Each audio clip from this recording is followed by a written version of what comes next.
రంగారెడ్డి జిల్లా శంషాబాద్ లో భారీ అగ్ని ప్రమాదం జరిగింది. నిర్మాణంలో ఉన్న అమర్ రాజా బ్యాటరీ కంపెనీలో అకస్మాత్తుగా మంటలు చెలరేగాయి.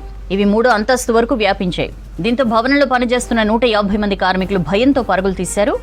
ఫైర్ సిబ్బంది మంటలను అదుపు చేసేందుకు ప్రయత్నిస్తున్నారు.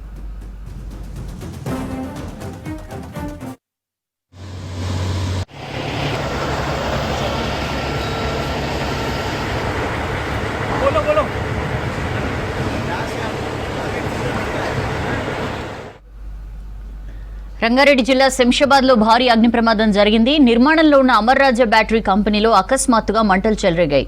ఇవి 3వ అంతస్తు వరకు వ్యాపించాయి. దీంతో భవనంలో పనిచేస్తున్న 150 మంది కార్మికులు భయంతో పరుగులు తీశారు. ఫైర్ సిబ్బంది మంటలను అదుపు చేసేందుకు ప్రయత్నిస్తున్నారు.